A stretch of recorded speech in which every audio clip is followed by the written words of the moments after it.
hammers would not be welcome. Okay, that was a sample of Stupid in America.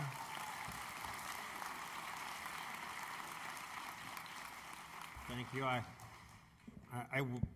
was worried about the show because I have to succeed in the competitive primetime world, and I thought education isn't a sexy topic, a bunch of kids sitting in a classroom, but amazing numbers of people watched, and a lot has happened since, and you've made some of that happen. I should say I love speaking around the country, and as I speak, I feel that there's just more energy in the education choice movement than other people I talk to, and I think it's because you know you're right. I think about speaking, some of you, I haven't talked to you tonight, are here from the Evergreen Freedom Foundation in Washington State, and they were attacked really hard by expensive union smear campaigns. But they just got stronger because of it, because they felt morality was on their side. They have someone, a cleaning person, giving $10 a month, all she could afford, because she saw what a monopoly did to her kid. And this has at least given us the beginning of some choice in education. Now, you've heard or will hear some of the science about the test results. I'm frankly a little disappointed. I thought when there were a few choice experiments, you would see miraculous changes, and it would just wake everybody up. But the changes have been quite small. I think it's because for a market to work, you just need a critical mass. And you don't have a critical mass in education choice. You have pockets where 10% of the kids have a choice, but that doesn't really create a market. But these experiments are good. The charter schools, you're going to hear about that, and parents like them. That's good. Joel Klein talked this morning about measuring performance and quality teaching. You're going to hear from my mayor, Bloomberg, tomorrow. And I think what they're doing is good, and I hope they can improve things, but frankly, I'm skeptical. I think it's like rearranging the deck chairs as the Titanic goes down. Because within the government structure, there's a limit to what you can do. But Joel Klein, when I interviewed him for the Stupid in America show, argued that yes, we have problems with rigid union bureaucracies, it breeds mediocrity, but the school education's different. That's something that must be run by the government. Well, I disagree. I think government running things from the top down, will never make anything excellent happen.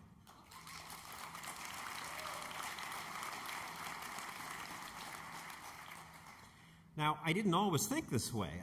I in fact, made a career out of talking about market failures. So I won 19 Emmy Awards. I went on TV as a consumer reporter, and I talked about the businesses that were ripping us off. And there were lots of them. The Coffee Association was running ads saying, coffee's the drink that picks you up while it calms you down.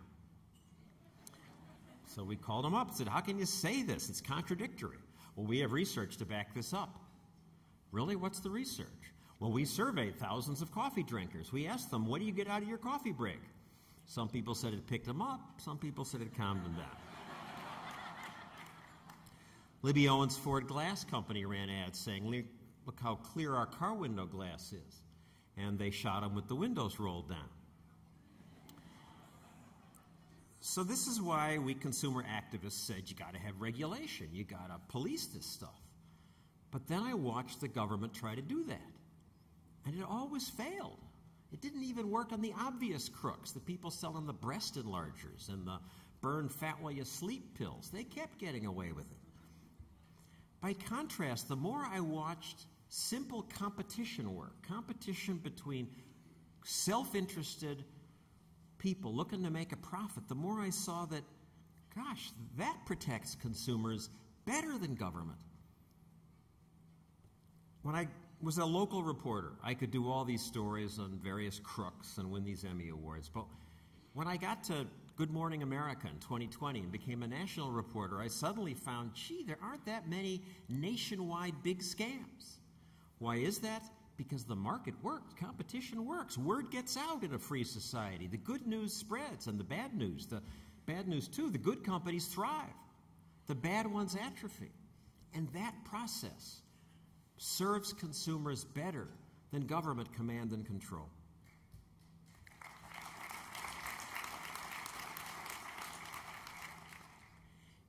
It even works in ways where intuitively we wouldn't think it would. As an example, look at the greedy, profit-driven companies that employed me. I've worked for ABC, NBC, CBS now. All three get all their profits from advertisers. So intuitively, you would think that they would let the advertisers run the show. But they don't. All the networks have a board of censors that reviews every ad that comes in. They drive the ad agencies crazy. They demand wording changes in almost half the ads. Sometimes they turn the money down outright. Why would they turn money away? Because markets work to protect consumers. In this case, they figured that they'd make more money if their ad time were not thought of as an environment for sleaze. So they police themselves. Or how about the fact that I was a consumer reporter for 20 years? I went on the air night after night and bit the hands that fed my employer. Ralph Nader, when consumer reporting began, said that will never happen because the commercial stations won't want to offend their sponsors. And intuitively, this makes sense. You'll only see it on public television, he said. But what's the truth? 30 years later, the opposite is true, as is the case with a lot of what Ralph says. There is no consumer reporting on government TV, on PBS, because the bureaucrats in charge are too nervous about offending anybody. But there are consumer reporters for most commercial TV stations criticizing sponsors often. Now, why? I mean, I did that once. I did that all the time. And once I was sued by Bristol-Myers for $25 million. I was 25 years old at the time, and I thought I was finished. I had said they were lying in their ads, as they were. They were claiming Bufferin and Excedrin was superior. It's all aspirin. It's all the same. And I thought I was done, and yet CBS said, no, go ahead, keep reporting. Why? Again, because competition, free markets work in unexpected ways. In this case, they figured that, yes, they'd lose some money in lawsuits and in angry advertisers pulling their accounts out, but more people would watch news programs that told the truth about sponsors too. And with more viewers, they could make more money. In counterintuitive ways, the market will protect us. Not perfectly. There will always be Enrons and WorldComs and Bear Stearns. But in a $14 trillion economy, that's pretty rare. And that's why they're on the front pages, because they're rare. And the reporting on them is distorted and horrible. It's much worse than it seems. Now we talk about the terrible mortgage crisis because of greedy, reckless lending. But what's the truth? Defaults have gone up from 1% to 2% of all mortgages. That's bad news, but it still means 98% of the people have a house, have a mortgage. Many of them have homes they wouldn't have had because of all this, without this reckless lending. We're better off because of that. But we don't hear about that because people don't like capitalism. It's intuitive. We take its successes for granted. We take it for granted that I can go to a foreign country, stick a piece of plastic in the wall, and cash will come out. Or I can give that same piece of plastic to a total stranger, and he'll rent me a car for a week. And when I get home, Visa or MasterCard will have the accounting correct to the penny. But the government can't even count the votes correctly here in Florida.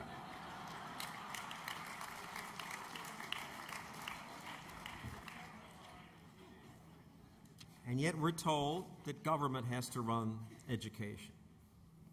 I mean, I'll give you $100 if you can name one thing that the government can do more efficiently than the private sector. I've made that bet for years. I've never had to pay. I mean, competition has given us better homes, cars, food, shelter, phones, everything. I mean, right now, the Senate has decided it's going to privatize its dining room. Dianne Feinstein led it, the Democrats. Why? Because the House dining room was privatized, and people were walking a long way, and there was a line, 30, 40 people deep, Senate staffers over in the House dining room because the food was better. The Senate dining room was run by the government. They hadn't changed an entree in years. The food was terrible, and they were losing money. They lost $18 million over the years, $2 million just last year. The private house system made a profit. And yet they want the government to do more. The post office couldn't get it there overnight. It just wasn't possible. And they would bring in the brilliant managers, the Joel Kleins from all over the private sector, and they still couldn't get it there overnight. And then Federal Express, United Parcel, Airborne Express, suddenly they could get it there overnight. Competition makes good things happen. Now even the post office can do it sometimes. Competition gets us to do what we didn't think could be done. I have a television program I did that asked the question, why is America prosperous? I ask high school students about that. Why are we rich while so much of the world is poor? Why are we rich while India is poor? Well, first they say, well, we're rich because we're a democracy. I point out that India is a democracy. Well, we're a new country. We have more natural resources. Well, actually, India has natural resources equal to ours. Well, India is poor because it's overpopulated, they say. But actually, the population density of India is the same as that of New Jersey. New Jersey's doing okay. The population density of Hong Kong is 20 times that of India, and Hong Kong is rich. It went from third world poverty to first world wealth in just 50 years. And they have no natural resources. Hong Kong is just a rock. So what's the difference? Well, Hong Kong had economic freedom. It's not even a democracy. Freedom, economic freedom is more important than democracy. They had the British rulers who enforced rule of law. That's important to make sure that you don't take somebody else's stuff or kill them or hurt them. But then they sat around and drank tea. They left free people alone, and by doing that, Hong Kong got rich. I have a charity now that gives this show and others to classrooms. ABC spends $250,000 doing these shows, and they air once and they're gone, and some teachers would then say, gosh, I wish I taped that, or I did tape that, and we had a great discussion in the classroom. So this charity, Stossel in the Classroom, now offers them to teachers, and we're in half of America's public high schools, because I think kids should know about free markets. I tried to get Joel Klein to put them in the New York City schools. So far, no luck. But economic freedom is what's lifted more people out of the misery of poverty than any system ever, and yet we don't want to embrace it for education. People say no. And why is that? I think it's because the elites in America don't like business. It's just intuitive. They don't like free enterprise. And many of them don't like me because I'm defending it now. Somebody came up to me on the street in New York and said, "Are you John Stossel?" "Yes." "I hope you die soon." So I'm trying to understand what that's about, and at first I thought it was because they consider me a conservative, and where I live, to be a conservative is like being a child molester. It's just the worst thing you can be. But I'm a lousy conservative. I'm a libertarian. I hold a lot of beliefs conservatives abhor. I mean, it shows how bad it is for conservatives in the mainstream media that I'm the closest thing they have to it. But so why are they angry at me? I hold a lot of liberal beliefs. I think it's because I'm a consumer reporter defending free markets, and they just hate that. I'm trying to understand, what's that about? First, I thought it was because of the disparity of wealth. And that is ugly. The rich get so much more than the poor. But then I thought about the kings and queens of old Europe. They weren't hated by the poor people. The people who were hated were the bourgeoisie. They gave them that nasty name. They hated the very people they needed who sold them the very things they needed to make their lives better. I'm trying to understand what's that about, and I think it's because people think of business and profit as a zero-sum game. If somebody makes a profit, you're losing something. And I understand why politicians and lawyers and unions think that way, because their world works that way. If one person wins, somebody else has to lose. But business doesn't work that way, because business is voluntary. Only two ways to do things in life: voluntary or force. Government is force. Unions are force. Lawsuits are force. But all the rest of life and the best of life is voluntary. How we pick our friends and hobbies and jobs and computers and movies.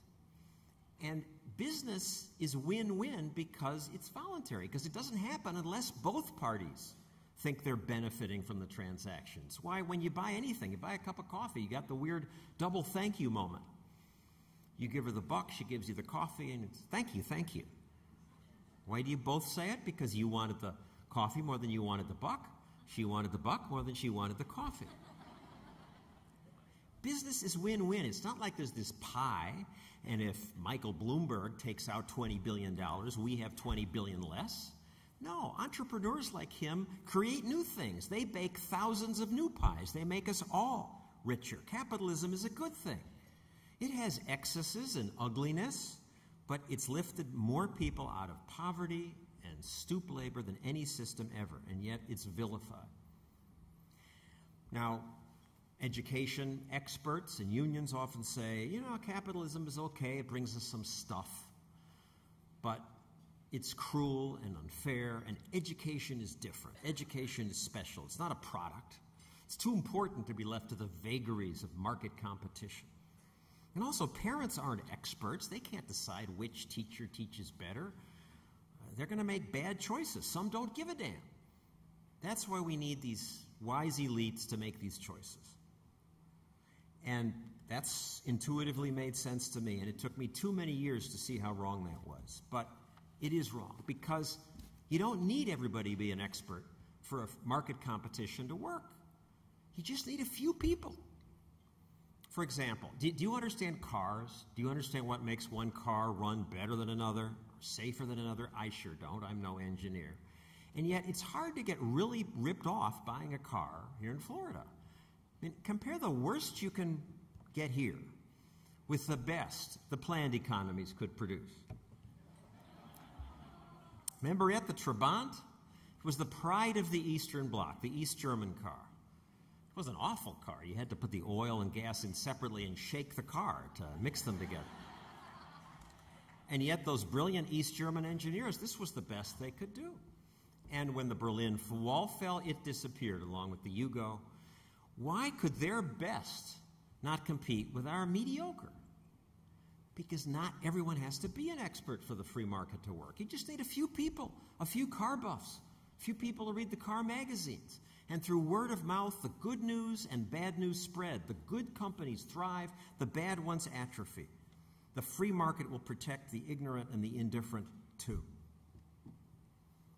Still, the politicians don't buy it. They want to do more and more. This is a graph of the growth of government over the course of the Republic. Here it is adjusted for population growth.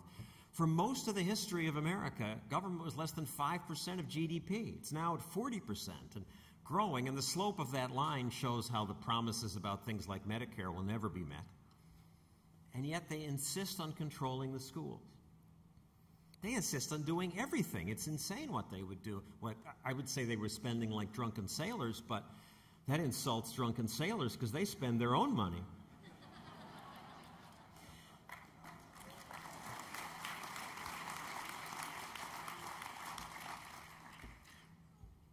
The government is so unable to control itself that it even subsidizes irresponsible rich people who make bad decisions. People like me, who built a beach house on the edge of an ocean. My father said to me, "Are you nuts? That's on the edge of an ocean. Why would you build a house there?" And I said, "I understand, Dad, but I got a lot of sand between me and the ocean. And besides, the architect told me about this program called federal flood insurance, and I can't lose. It's a couple $100 a month, and they'll cover me if the house goes down." And this turned out to be true. Again, it was government saying, "Oh, we can price it properly. There's no good private market for flood insurance, but so we'll step in." And of course, then once they're in, they can't raise the rates because they'll offend their constituents. So it was a great deal, and sure enough, a few years later, all that beach washed away, as well as my first floor, and thank you. I never invited you to the house, but you helped repay me for that first floor. I appreciate it. Eventually, the whole house went down, and I was paid back. I apologize for doing that. I sold the land. I won't do it again. It's wrong, but this is the kind of thing governments do, and they want to run education. For Stupid in America, we focused on South Carolina, which wanted to experiment with a school choice plan. I interviewed the school superintendent who opposed Governor Sanford's plan, and she said this choice plan was unproven, unaffordable, and unaccountable. And she was filled with pride when she had defeated it in the legislature. Well, it's unproven because unions and politicians won't let anyone try anything. It's unaffordable.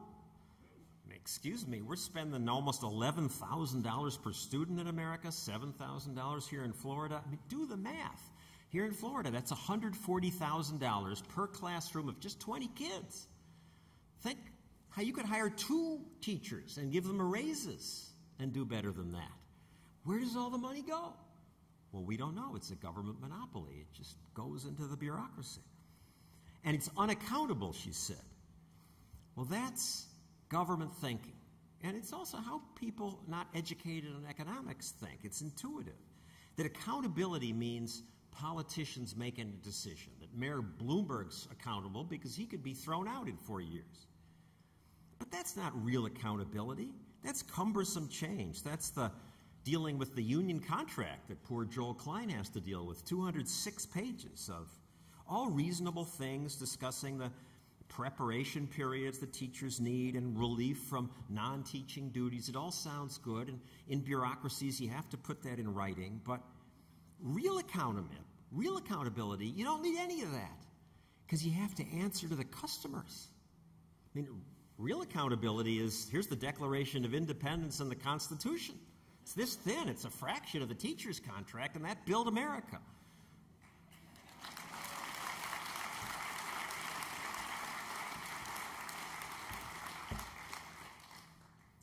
Real accountability is to the customers. Poor Joel has to obey this, and he talks about he's doing much better now in being able to get rid of problem teachers, but they still have these rubber rooms where they warehouse the people they can't fire. And when I confronted the teachers union about that, and she said, oh, the principals just aren't going through the steps that you need to do to fire a teacher. But then a group called Common Cause came up with the steps, and it's just really, I can see why they don't go through it. Look how detailed it is.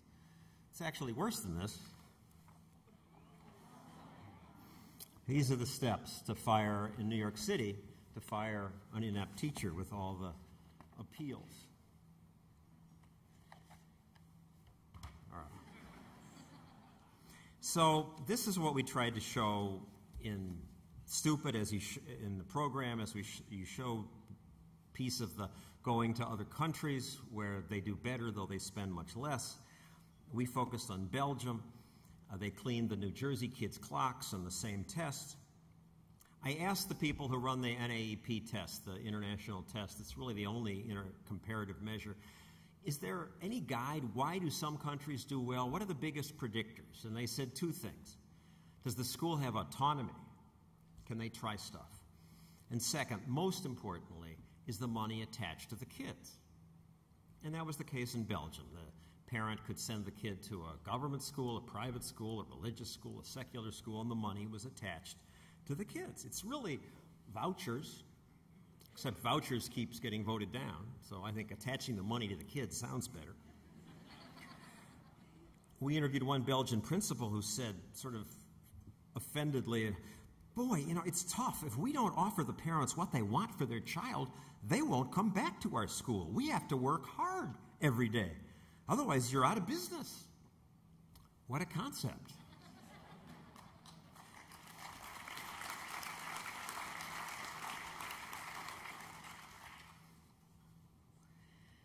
Now, everyone loves public education in America. It just sounds good. Public education, the great melting pot. And it's pointed to as one of America's greatest strengths, so much so that it's sacrosanct.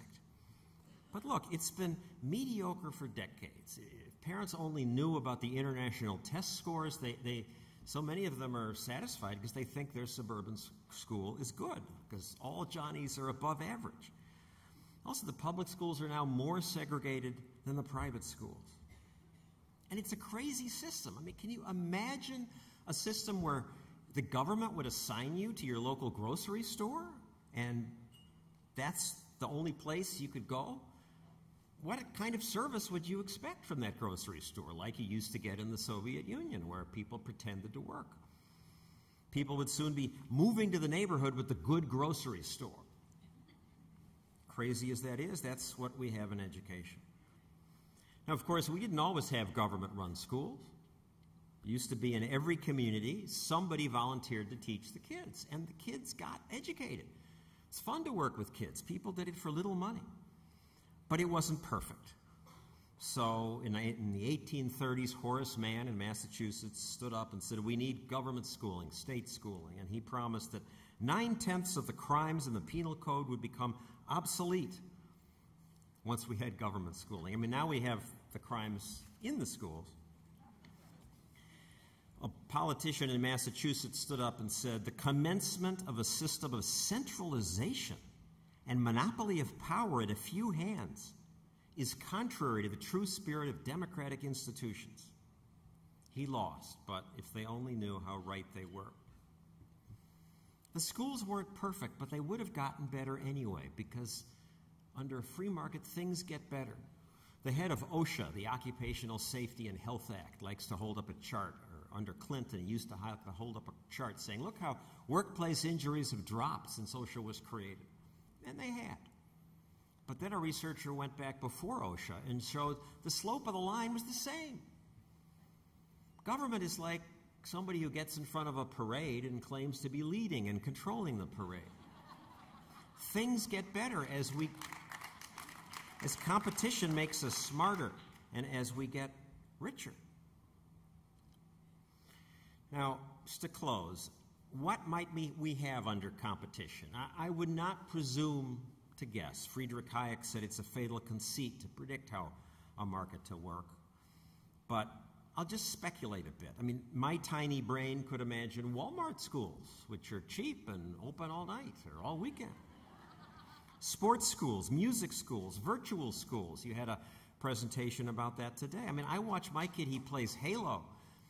It's unbelievable what these kids do. He's on the little earpiece, and I'm saying, who are you talking to? And he says, a kid in Iran. The computer assigns 4 to his team and 4 to another team, and they're killing each other and spacemen and the computer with sophistication. But they're also talking to kids in other countries. This is just so much beyond what my kid at a fancy private school in New York City, where I was paying $22,000 a year, they had a computerized math program, didn't work. Real competition using those virtual schools, it would soon work so much better.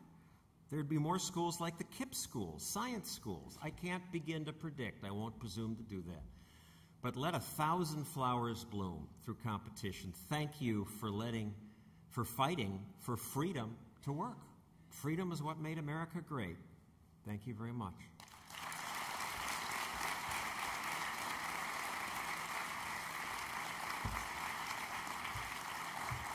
Thank you.